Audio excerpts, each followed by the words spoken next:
The morning started like any other. Quiet, warm. I sat at the kitchen table, the same chair I always used, sipping chicory coffee from the same chipped mug. Louisiana spring sunlight poured through the blinds, dancing across the wooden floors. I remember thinking how the quiet was almost suspicious.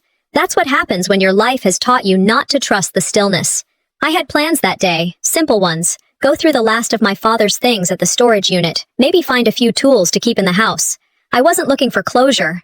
I just needed to touch something that still had his fingerprints, his smell, something he hadn't left behind in pieces like the rest of us. I parked outside the unit a little after 10. It smelled like old paper and motor oil. I took my time, opening each box slowly. Then I saw it. Plain envelope, hand-labeled in his blocky writing. Legal. My first thought, maybe the will, or insurance papers, but inside was something else. A deed, transferring land, to my sister, signed by me. I stared at the signature. It looked perfect. Too perfect. My name flowed across the page like someone traced it in slow motion.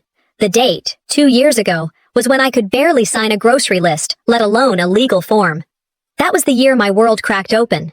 Divorce, therapy, panic attacks, I was too proud to name. I turned the paper over in disbelief, like there might be another version of the truth on the back. And then I saw the pen tucked in the envelope. My pen. A black waterman with my initials engraved. DM. My father gave it to me when I got my first job. I never used it. Said it was too nice for bills and contracts. They used it. They didn't just take the land. They signed it away using the one thing my father gave me that felt like respect. It wasn't just fraud.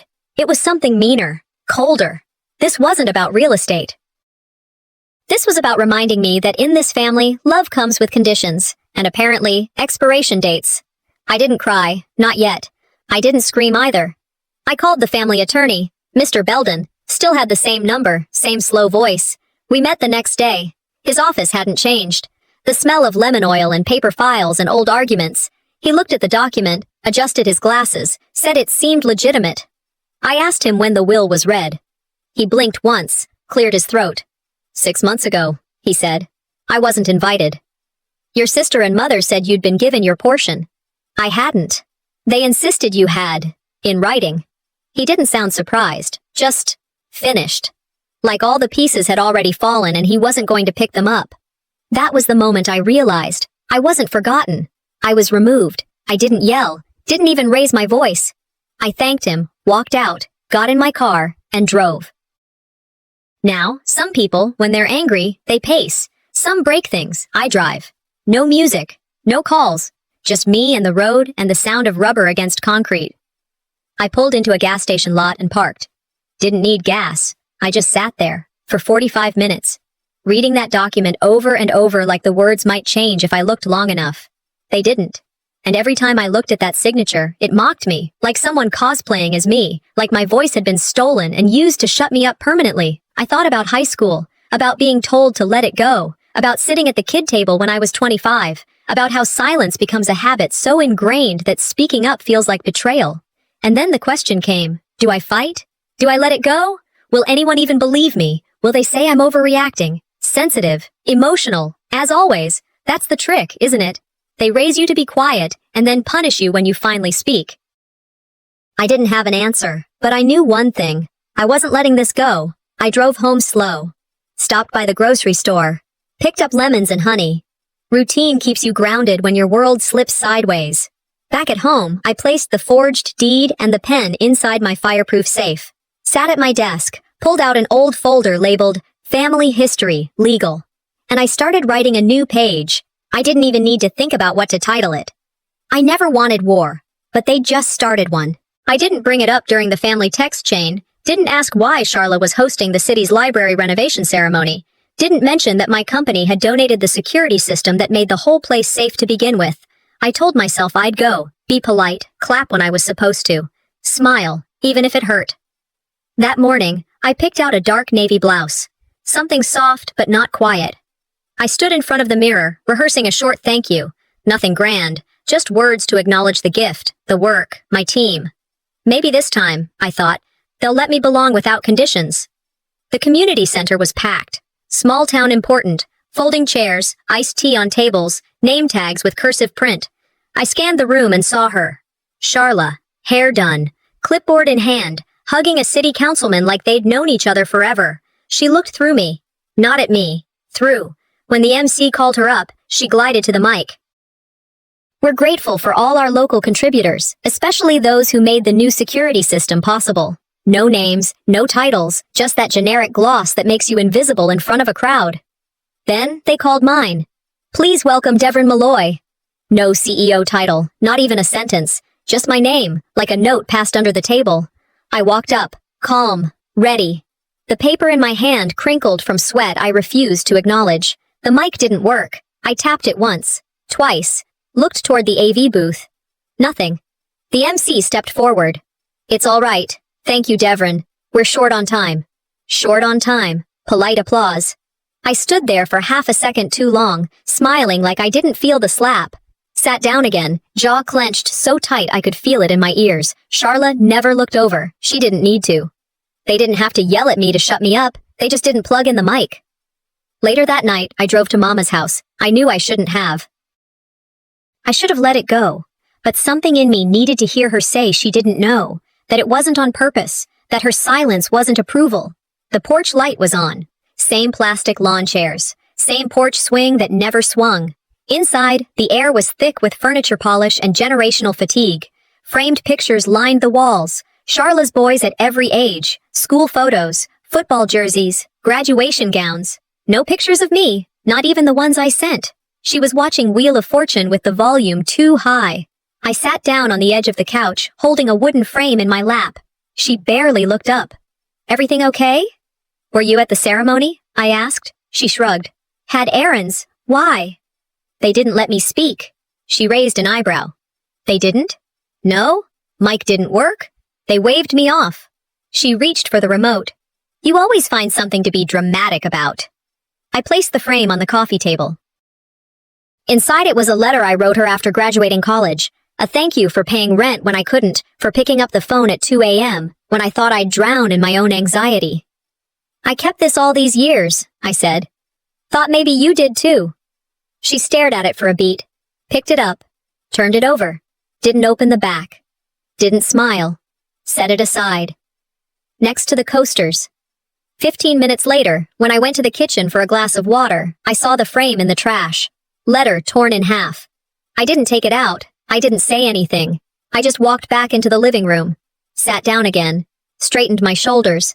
She didn't look at me when she said it. Charla's the one who stayed. You ran off. Actions have consequences. The ride home was dark. I didn't turn the radio on. Didn't need any noise to fill what was already full. Birthday parties where my name wasn't on the cake. Christmases where my seat got taken because someone thought I wasn't coming. Years of thinking maybe it was just bad timing, or miscommunication, or my fault. But when you live in a house that only remembers your absence, you start to feel like a ghost even when you're standing in the hallway. Dad used to say, being quiet doesn't mean you're weak, but letting them silence you does. And they were trying, not with force, with erasure. I thought about walking away, letting them have the story, the silence, the land. But then I remembered the pen, that smooth black waterman, how something so personal had been turned into a weapon. No, not this time. When I got home, I opened my laptop, created a folder on my desktop. Evidence, internal use. Typed a note beneath it. Keep calm. Collect everything. If they're so afraid of my voice, maybe it's time I learn how to use it. The clerk at the parish courthouse was polite, maybe even too polite. She smiled the kind of smile you give someone who doesn't know yet that they're about to get hurt. I can print that for you, she said, after typing my name into the system. Give me just a sec. I nodded, keeping my hands folded. My fingers wouldn't stay still. Tapping, pressing my thumb into the side of my hand.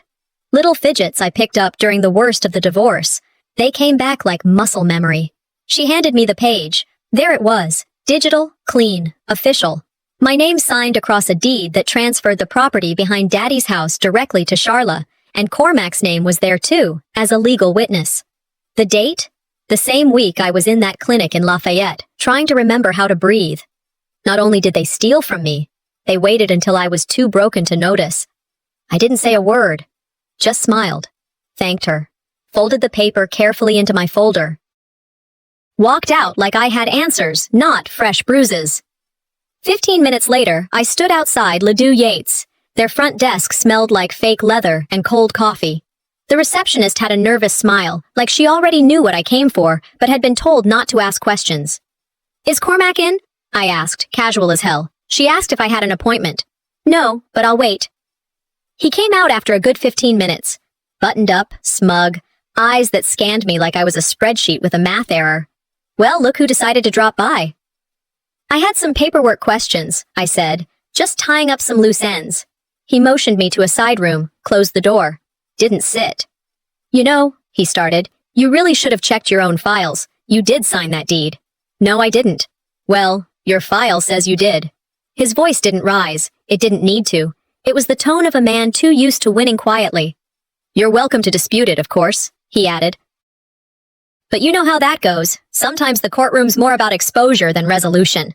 The threat hung there, sour and unoriginal. He didn't notice the legal assistant outside the glass wall, watching.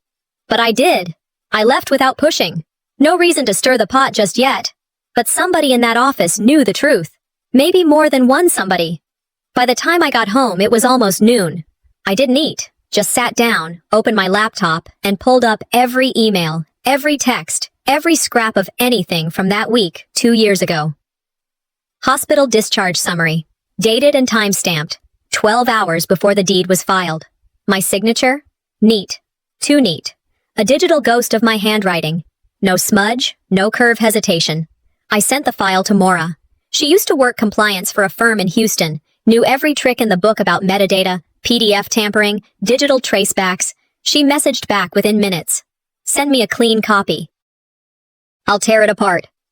Her words were blunt, and that's why I trusted her.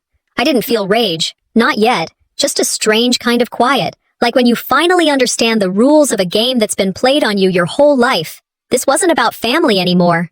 This was fraud. I opened another document, started listing everything. Timeline of events. Names. IP addresses where I could find them. Who signed what? When? Where? I wasn't crying this time. Not like before. That part of me had dried up. Daddy's voice came back to me. One of his old lines. "You don't need to fight like them. Just know how to break the chain." I wasn't here to scream. I was here to build a case, a wall, a version of myself they wouldn't see coming.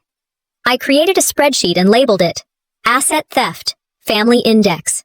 One column for dates, one for names, 2 new ones at the end. Loyalty, liability. As I backed everything up, a small notification popped up at the bottom of my screen. New submission received, anonymous whistleblower form. My heart skipped. No name, no details. But the IP address? It traced back to Cormac's office network. Someone was breaking ranks. And I intended to find out who. The call came on a Thursday afternoon. I was sitting at my desk, organizing files into labeled folders when Mama's name flashed on the screen. I let it ring twice before picking up.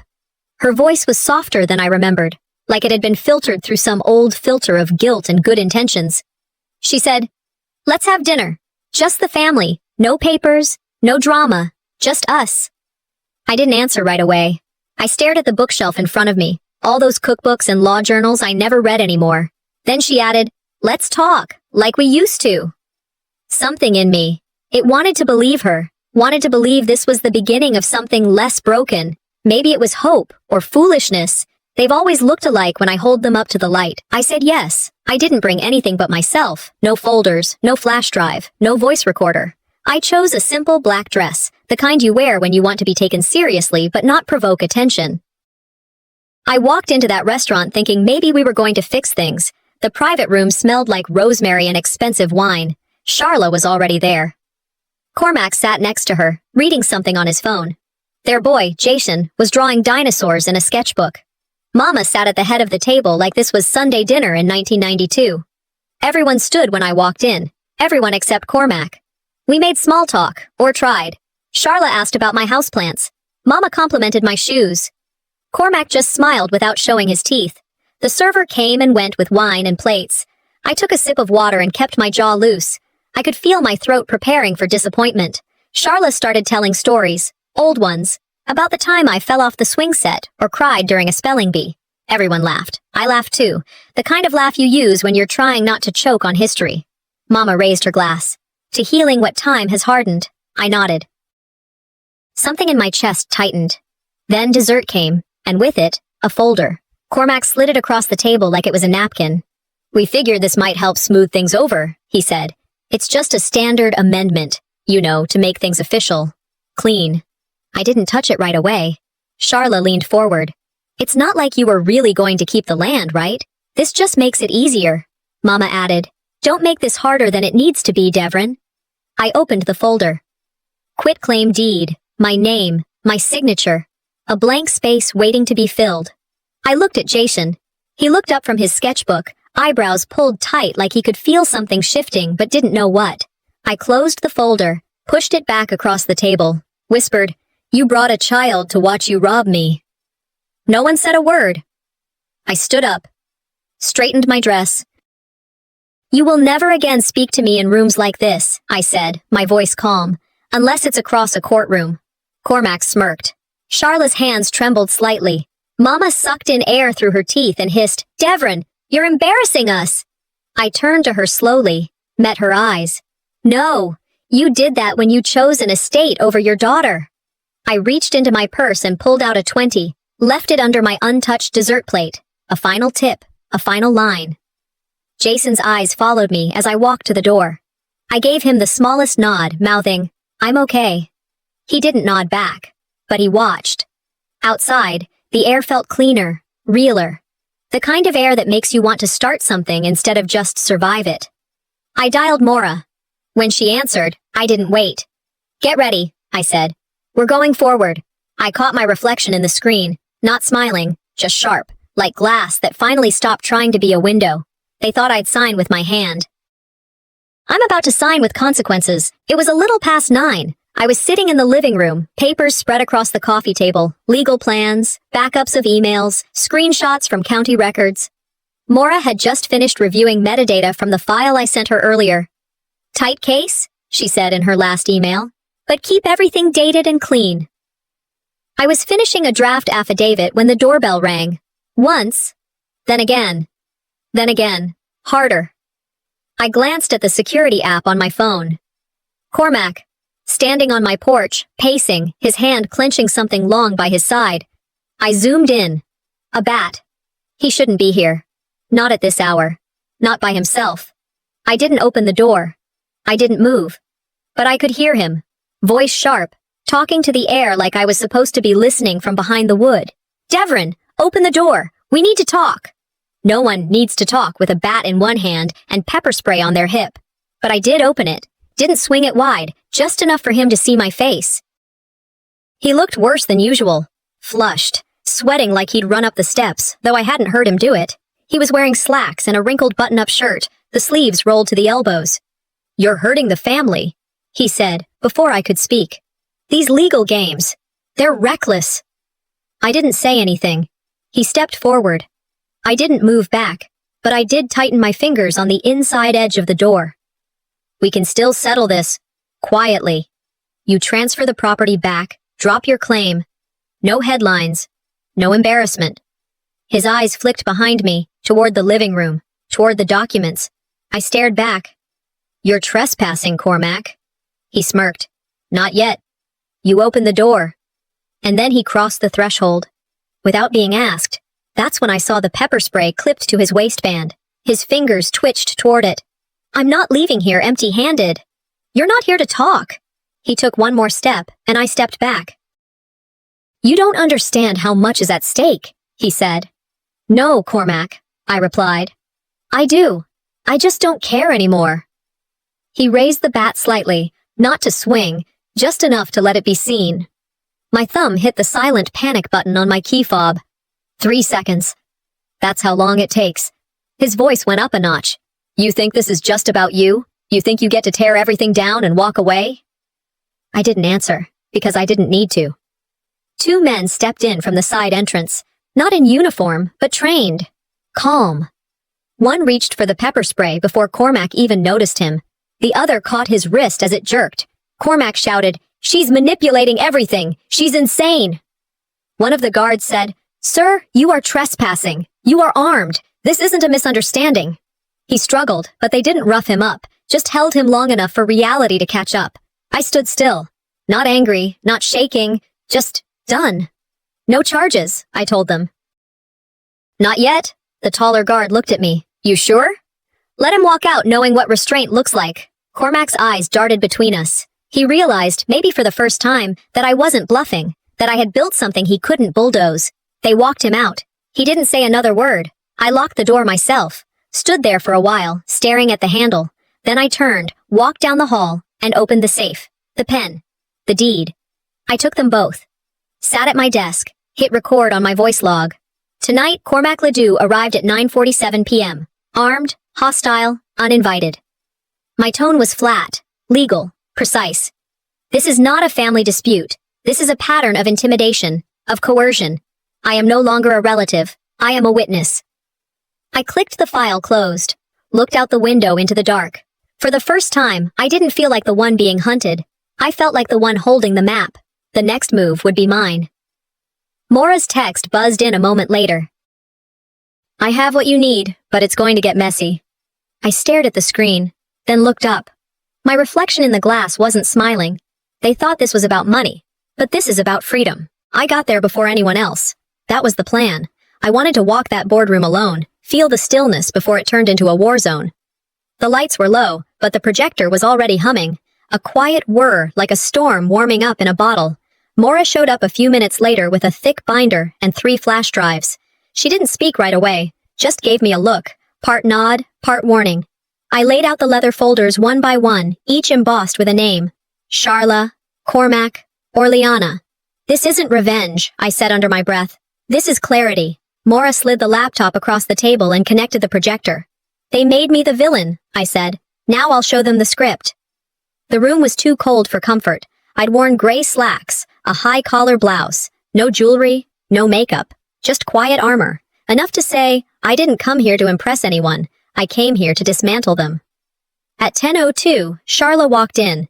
Big sunglasses, big smile, small voice. Cormac strolled in next, checking his phone like this was just another deposition he'd already won. Mama came last, no eye contact, just settled in her chair like it hurt to sit too long in one place. "Thank you all for coming," I began. I handed out the folders like party favors. Each had a copy of the invitation, time-stamped documents, a legal disclaimer, and a copy of today's agenda. Polite, precise, no room for protest. Then I pressed the button. The screen lit up. Asset Movement Timeline, Exhibit A. My voice didn't shake. Let's walk through the past 3 years. I think we all deserve to remember things clearly. Slide 1, the original property layout, no commentary, just a date. Slide 2, the first modification request, filed by Cormac's office. Slide 3, a timeline of legal signatures logged through the county system. Then came the new slides. Mora's, hospital records. My name, date, time of admission, location, Lafayette. Slide after that, metadata pulled from the signing document. Cormac's office IP, user login from his personal device. File uploaded within 18 minutes of my discharge. The silence was thick. Charla finally said, "What is this?" I didn't look at her. "It's a receipt," I said, "for your silence." The final slide hit harder than the rest. A green forensic overlay of the signature, mine, compared with my verified driver's license signature. One was real, the other, a perfect lift. Artificial, digital, traced. Cormac leaned in, his voice sharp. "You can't prove intent." I didn't blink. "But I can prove access. And you taught me. Intent follows opportunity." Mama still hadn't looked up. She knew. They all did. I let it sit there for a moment longer. Then I reached into my bag and pulled out a fresh envelope. Inside were settlement notices. Not lawsuits, not yet. Just a line in the sand. "You have 72 hours to reverse all transfers. If not, we go full criminal." I freeze every asset. I file with the bar. And I drag this thing from news outlet to news outlet until someone cares. I wasn't yelling. I wasn't even angry. I was tired of pretending this was a family matter. Charla's eyes started to water. She opened her mouth, then stopped. Tried again. "Devrin, I raised a hand, not rudely, just enough to say, No. We're past tears and stories. Cormac shoved his chair back so hard it screeched, stormed out without saying another word. Mama picked up the pen, signed her copy, didn't look at me. Charla stayed in her seat, hands folded, staring at the folder like it had teeth. I didn't press her. I collected the signatures I had, closed my folder, and shut down the projector. Everyone left, one by one. No one said goodbye. I stood alone for a moment, the green light of the projector still casting a glow across the table. That was the easy part, I said to no one. Maura came back in with her phone in hand. Check this out, she said. They're already scrambling, and I knew. Cornered people don't surrender, they bite.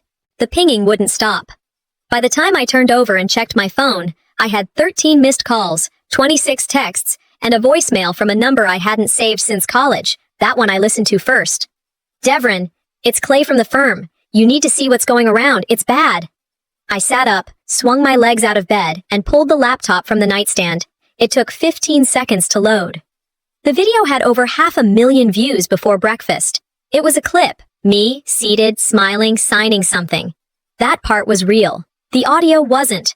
The caption read, "When the family gave her everything, and she stabbed them anyway."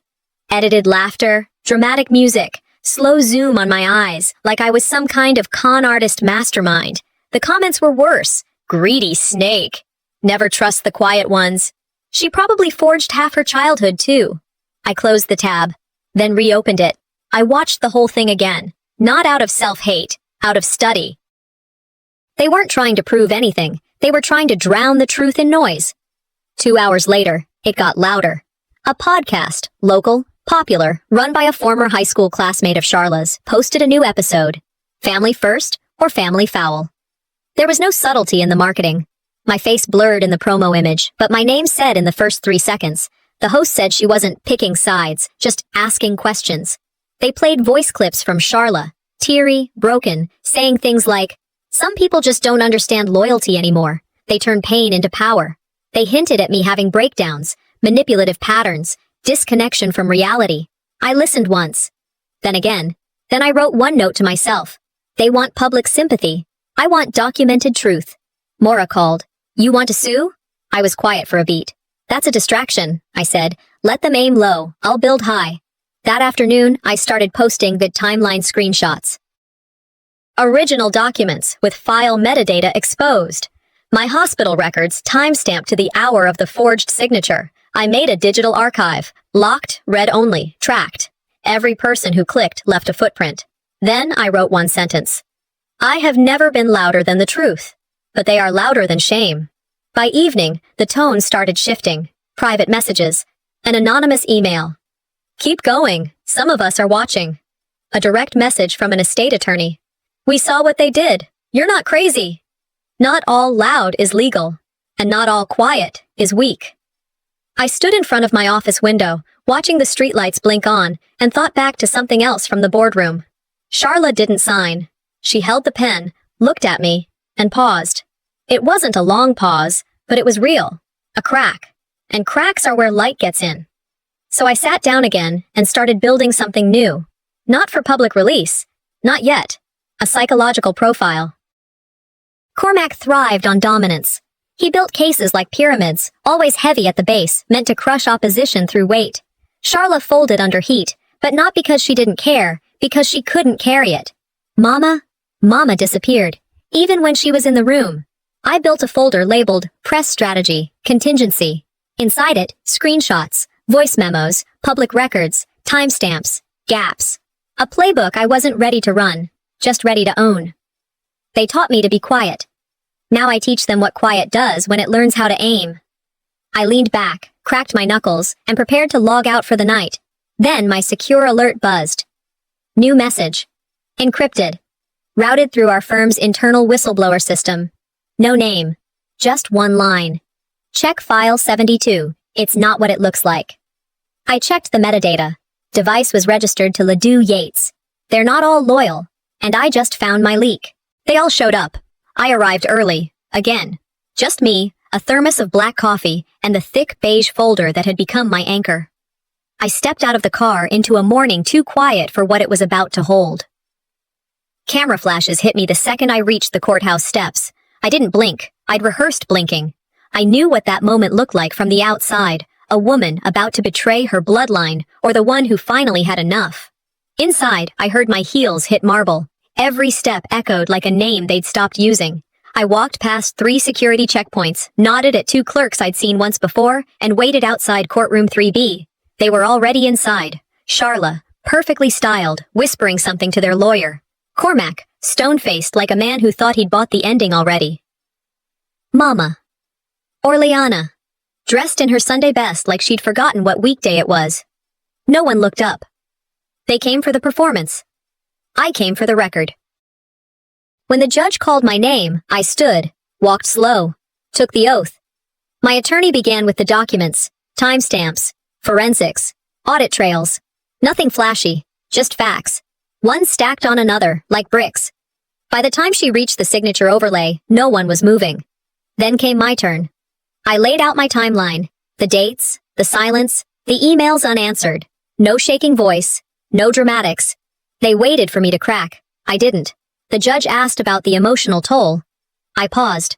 Let the room feel it before I answered. I didn't want to fight them, I said. But they made peace impossible. I looked at Mama. She didn't flinch. Cormac shifted. Charla looked down. That pause. They noticed. Recess came fast. 15 minutes. I headed toward the hall, and she followed me. Mama! She touched my arm like it still meant something. Her voice was low, almost tired. You're going to ruin this family's name. I looked at her, not even surprised. You did that, I said, when you traded my truth for their lies. She didn't blink, just whispered, You'll understand when you're older. I leaned in, closer than I needed to. I'm older now, and I understand perfectly. She walked away. Back in court, the judge called us in again. I sat straighter. Then a clerk entered, whispering something to the bailiff, who handed the judge a small flash drive. The courtroom quieted. This file was submitted to the court's evidence server anonymously, the judge said. He played it on the screen behind him. My voice. Clear. Private. From weeks ago. My family is dead to me. All of them. Gasps. Right on cue. Charla looked smug. Cormac reclined in his chair like a man unburdened. I didn't flinch. Yes, I said, standing. That's me. I said it. Silence. Then I continued. Grief is a funeral. Betrayal is a burial. The judge didn't interrupt. He didn't need to. The courtroom had gone still. My lawyer stepped in, reframing the clip. Personal, informal. Not a contradiction, but a confession. Of trauma, not guilt. The judge nodded once. Not in agreement. In recognition. He called time. Gave his ruling window. Verdict will be issued in 48 hours. Outside, the air felt sharper. Reporters flanked me, mics in hand. Do you think your family will ever speak to you again? I turned. Calm. Sure. I'm not waiting on their voice. I looked past them, toward the horizon I'd built alone. I found mine. The email came in at 7:14 a.m. No bells, no bold headlines, just a subject line that read, Ruling and Resolution. I clicked it without breathing. The words stared back at me, unblinking. Full restitution granted. All transfers reversed. Public statement authorized by the court. The case file, closed, no crowds, no applause, just a quiet note from the law, acknowledging what I already knew. I'd won. I poured myself a cup of chicory coffee and sat in the same seat where I'd read the forged deed months ago. The sun hit the same spot on the kitchen tile. Same routine, new weight lifted. Some wars don't end with flags. They end with silence. I didn't forward the email, didn't call anyone. I just took one long sip, let the warmth hit the edge of my chest, and let myself feel what victory without celebration feels like. A few hours later, the internet did what it does. Someone, anonymous of course, uploaded a clip of me sitting in my car after the final hearing. My head bowed, my face still, one tear rolling down my cheek. I remember that moment, not because of the tear, but because of the breath that followed. The exhale after months of inhaling pain. But the caption told a different story. Cold-hearted heiress breaks down after losing family fortune. Clients messaged my assistant. Friends texted. The staff asked if we should issue a formal response. I told them no. Instead, I recorded a 1-minute voiceover. No script, no filter. Tears don't mean regret. Sometimes they're just the body remembering to breathe. We overlaid it on the video and re-uploaded it to our page. By nightfall, our version had double the views. Still, I knew better. Public opinion has a short memory and a loud mouth, and the quiet ones? We're only heard when we bleed. That evening, I went to check the mail. Bills, a magazine I never subscribed to, and a small envelope with no return address. Inside, a folded letter, written in uneven, oversized handwriting, and a drawing, a family tree. Jason's name scribbled at the bottom. My branch, circled in red crayon. Next to it, 2 words. I believe you. The letter said sorry, that he knew something was off at dinner, that he didn't know what to do, but he knew what they did wasn't right. I held it like it was glass. Of all the things I'd won, this one cracked me open. The truth doesn't need to be loud. Sometimes it just needs to be written in pencil by a kid brave enough to know better. I wrote back. But I didn't send it. I folded the letter and placed it in my safe, right next to the pen and the deed. 3 days later, I found myself parked across the street from the house I grew up in. Porch lights were on. Someone was watching TV. It looked exactly the same and completely foreign all at once. I didn't get out of the car. I didn't need to. A neighbor waved from his driveway. Said, "They say you don't talk to them no more. That true?" I nodded once. "Talking and listening aren't the same thing," I said. "I'm just done doing both." I drove off, slower than usual, letting that version of me stay behind on that street like a shadow I'd finally outgrown. Back at home, I opened the bottom drawer of my desk. Inside, the business expansion plans I'd drafted a year ago. Plans I paused when the fight started. Plans that waited while I bled. I signed them, used the Waterman pen they once used to take my voice. This time, I signed for me.